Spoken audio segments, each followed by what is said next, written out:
Chicago's Morning Answer with Dan and Amy continues next on AM 560, The Answer.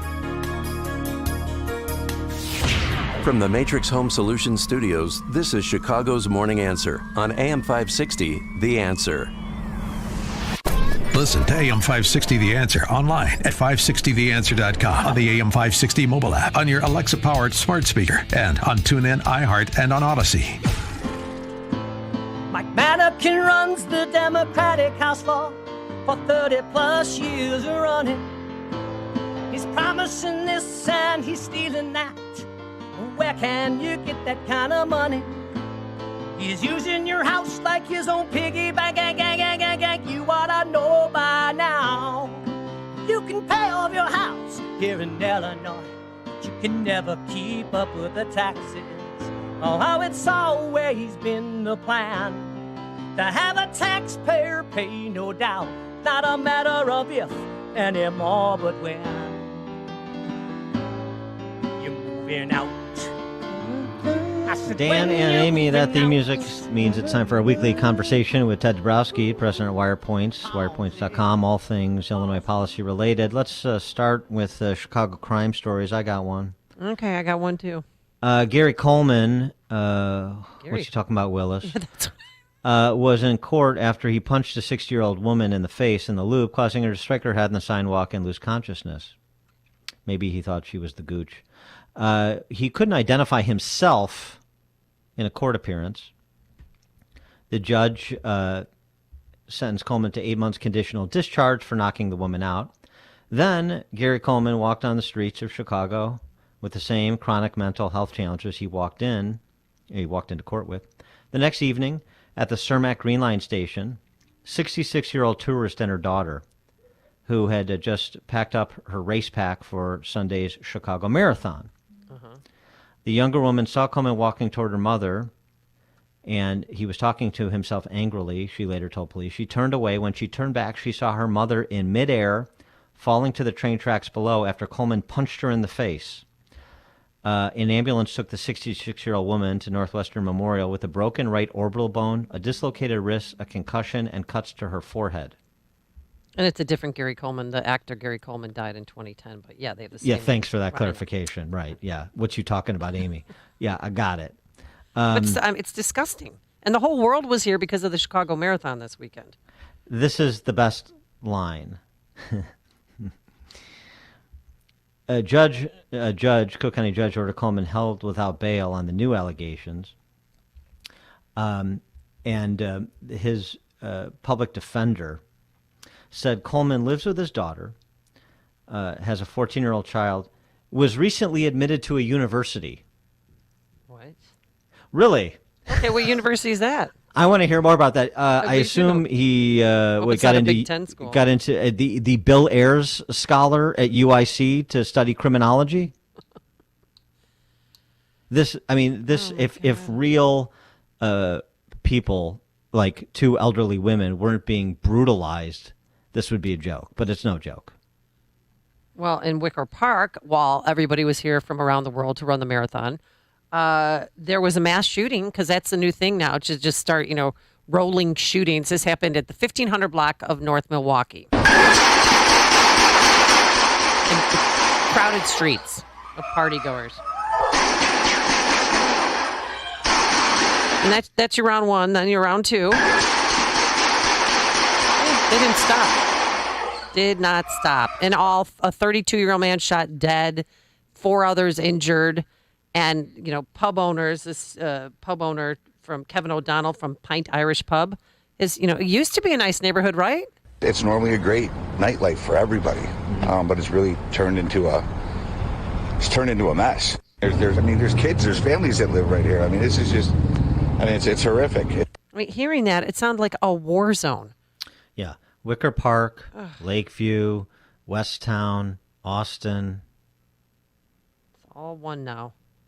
Bucktown, it's awful. And for more on this, now we bring in our friend Ted Dabrowski, president of wirepoints.com. Ted, thanks for joining us. Appreciate it. Hey, thanks, Dan. Thanks, Amy. And that was pretty depressing, wasn't it? Well, it's our reality now. Yeah, it is depressing. It's depressing that you have public officials that are not interested in keeping people safe by removing repeat violent offenders from the streets. That's the depressing thing, and a public that doesn't seem to want to hold anybody accountable for it.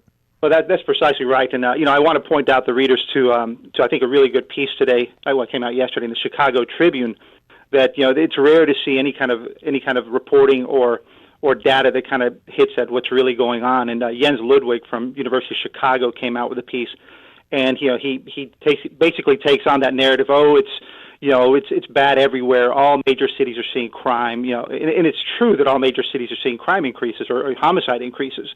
But what he shows, it's really true about what an outlier Chicago's become, and it shows a big spike in per capita homicides compared to New York and L.A. It's we have 3 times the homicide rate that L.A. does. We have 6 times the homicide rate that New York does. And so, I want to point out that I'm glad he pointed that out. I don't know if I agree with everything Jens Ludwig says about the solutions, but kudos to him for pointing out that hey, forget these narratives that things aren't as or things are just as bad everywhere, because it's just not true. We're an extreme outlier. Well, what are some of the solutions that he recommended? Well, he doesn't. I think in this case he doesn't. What he does say, and I think it's pretty good. He says, look, it's not just education, because New York and other big cities have just as bad educational problems as we do, although I would argue we're probably worse. He says, look, the gun laws have been very strict here, and that's not helping. He pointed out a couple other facts and said none of them are working. What he did show is that L.A. and I'm not a big federal consent supporter, but he showed that the consent decree in L.A. dropped the L.A. Homicide rates significantly. The question is, and I think back to Dan's point, nobody's accountable anymore. Nobody's accountable for anything. I was looking at the education results in Illinois and in many cities, Decatur, for example. The results are so bad, and nobody cares. And that's, I think, the problem. It's the same thing here in crime, and so we're going to have to look at it differently. But I do like that somebody's going to point out the facts, and that they fly in the face of what many others are saying. This story out of a nursing facility in Danville. Leaders and staff at a federal veterans nursing home in Illinois mismanaged a coronavirus outbreak that killed 11 residents in fall 2020, well after employees had been put on notice about the danger the pandemic posed to its elderly population. A staff member exposed at the home was denied a test and told just to wear a mask while finishing a shift caring for residents. The employee tested positive the next day. Testing was then inconsistent even after the virus spread at this Veterans Affairs complex in Danville. According to the IG report from the U.S. Department of Veterans Affairs, direct staff described chaos and a lack of awareness of what to do. And here we go again, the competence of the state government when it comes to their, providing for the safety of residents in their care, whether it's Legionnaire's disease outbreak or in the era of COVID, the management of COVID in these facilities where you have people who serve this country honorably and are promised care in their golden years, and instead they get this rank incompetence that goes from the Ronner administration to the Jelly Belly administration. The culture, nothing changes. You can change the personnel, you don't change the culture. Yeah, all these things are systemic, and like talking about the violence. This wave we have in Chicago is 30 years going in terms of divergence from L.A. and New York. It's the same thing in COVID, and I will say this: when we make our long list of all the mistakes we made on COVID, number right up there at the top will be how we just failed to take care of old people's homes, whether they're veterans or not, and it's 50% of deaths in some places in some of those northeastern states is 60-70% of COVID deaths were in retirement homes, and we knew that before COVID landed in the U.S. that it destroyed elderly people. We knew that when it first hit the facility in Washington State. That was the first place they got hit, and yet in Illinois, where we had plenty of time, we couldn't figure out how to stop that. And in particular, veterans homes, which there's not that many of them, right? Well, and we have, Phil Murphy, the governor of New Jersey, he's up for re-election in November, and that's a close race, not as close as the Virginia race, but close race in a pretty blue state. And New Jersey's been the worst on this score, even worse than New York, and one wonders if there'll be any accountability for any of these COVIDian lockdowners who failed, who simultaneously failed where the lockdown, if you will, was most appropriate. with respect to the elderly. I just and so Pritzker's there too, and there's been very, very skimpy reporting on exactly what did and didn't happen in these nursing homes. You have to wait for Veterans Affairs to give you an IG report because you have the General Assembly too focused on things like, figuring out which statues of themselves to erect and trying to repeal parental notification for abortions in this state. Well, I think the problem kind of comes down to what we said all along is that Pritzker and others never focused on where the real problems were. I think they were obsessed with getting power over the whole system, over everybody, when it was a clear indicator that should have been number one focus, and they missed that. And there are a lot of people pointing this out at the very beginning. All these, what was happening in New York and New Jersey, and we still never saw that focus. I know Amy was focused on it early on in the press conferences, but yeah, we lost that battle to get focused where it belonged, and instead we focused on schools and other places where, frankly, that's not where the problem was and is. Low-risk kids in low-risk settings. Speaking of that, when do you think our politicians are going to come out and set us free from masks? Because back in May 13th, the positivity rate was 2.84%. That's when they dropped the indoor mask mandate. And right now we're below that, and we're just waiting. And nobody's, there hasn't been a lot of press conferences. But what's the end game? What's the exit plan? Well, I think the pressure is going to start building a little bit because if these rates stay low like they are, we're starting to see reports. Reuters just came out on a UK study. The American pediatrics are saying, everybody's saying now that the Delta is no more dangerous for kids when it comes to serious illness and death. And, the numbers in Illinois themselves, we reported on it last week. We're going to send out a blast, I think, today. The numbers just don't warrant. Basically, we need to get back to local control, right? They don't mandate. They don't warrant a mandate. And you look at the hospitalizations; they never got anywhere near the peak for kids, and the deaths have been pretty constant, very low, 0 to 3 deaths a month. And sad as and tragic as they are, they haven't worsened during Delta. Look at our case positivity rate right now, 2.1%. Yet we're still wearing masks indoors. Wearing masks. I think. Still wearing masks is one thing. The vaccine mandates that may be coming for kids as young as 5, per what Gavin Newsom is prepared to do. Not apparently for his own kids quite yet, but for all 5 years old and up in California schools. Why wouldn't that be implemented in Illinois schools too? I mean, they're coming from the same place, and this against the backdrop of Nordic countries suspending Moderna usage for children of that age group. Well, it's still shocking to me, and I think shocking to a lot of people that we're going to, use a vaccine on kids that are 99 point. The numbers go pretty far, 99.99. Keep going survival rates, and yet, we don't have long-term studies. We know that kids are largely safe. Even hospitalizations have been short. Why we're going to use them or have them have to take that on a mandate basis? You're talking about a lot of decisions and families, and it's a very complex issue. And to save, we've got almost 98% of all Illinoisans now have at least one jab if you're 65 and older. So, things are moving in the right direction when it comes to protecting people. But the obsession with power, I think, is still there.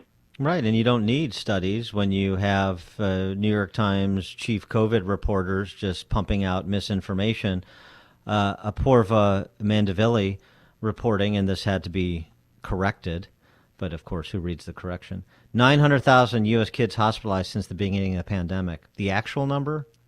63,000 approximately hospitalized since August of 2020 when stats first became available. So, off by nearly a factor of, 18 or so. This is the same thing we have in Chicago, where the so-called informers are actually the misinformers. Well, Dan, I just heard, sorry to pick on you, but I just heard on your radio an ad that said cases for kids have tripled since the summer. And that's true because cases for kids in the summer, like in June or whenever that was, were really, really, really low. So tripling might not mean anything, but the way it's messaged, right, is to scare and to create fear. So tripling, get your kids vaccinated, and it's just not a fair messaging, but that's the game they're playing. Yeah, why don't you update us when the number of kids who've died with COVID in the country exceeds the number of kids who've been shot in Chicago just this year. Come back to me when we're there. How about that? Well, let me just give you some numbers there, right? I mean, do I have them in my head? We've had 18 children in the year and a half of COVID under the age of 17 that have died from COVID. In the state. And that's in Illinois. In Illinois, yeah. Correct, in Illinois. And yet, you can take the homicide number now for kids under the age of 20. And I don't have the precise numbers there in my head, but it's over 100. Accidents, riding your bike and going to the lake, they're much, much higher. And we let our kids do that. So we have a perverse understanding of COVID and the risk for kids. And it's sad because of the data that's put out. Perverse understanding, full stop. We just have a perverse understanding, just generally, of just about everything in this state. Perverse understanding, good phrase. Right, and parents should be more worried about their kids getting shot in Chicago than getting COVID. And I tell my neighbors, you could double mask your kid outside, that's fine, but she has a better chance of dying from homicide than she does from COVID. Because we've had 3 COVID deaths, 38 fatally shot, 283 and rising that have been shot that are 17 and younger. Well, Amy, normally I disagree with you because a lot of kids aren't hanging out in the south side and west side where most of the doesn't matter. But I'm saying, but now when you're starting to have shootings in Wicker Park and others, and of course those are late morning stuff, but it's getting dangerous. Ours was in Lakeview. I'm sorry for interrupting. Ours at Lakeview High School, which they shot into a park, was at 10:43 at night. Well, there you go. Yeah. So it's getting dangerous for ordinary people, and that's not everybody's ordinary, but you're talking about it's spreading, and that's not good, and that's not good for Chicago. And I think if I have any message, right, and the powers that be don't care, but this is a time where it's going to start impacting much more than just lives, right? We're going to talk about the economy and Chicago's thriving downtown and all that. And once that starts to unravel, watch out. He is Ted Dabrowski, president at wirepoints.com or .org. It takes you to the same place, Wirepoints, which is a repository for all things Illinois policy related. Ted, thanks as always. Thank you, guys. Thank you. And he joined us on our turnkey.pro answer line. This is Chicago's Morning Answer. Your show keeps me alive during the week. There's nobody I'd rather listen to between 5 and 9 in the morning than you guys. On AM 560, The Answer. Sean Thompson here to tell you about an incredible cost-saving opportunity you should consider for your building, office, or facility. For 30 years, Boyd Electric has been a local 134 electrical contractor providing quality service and technology. I know the owner, Jim Boyd, and he is a great guy. They help businesses large and small recap the benefits of energy-efficient lighting products. Boyd Electric has retrofitted hotels, big box stores, hospitals, and car dealerships, and is a total solutions provider that can serve your needs anywhere in the country. With their no capital outlay, share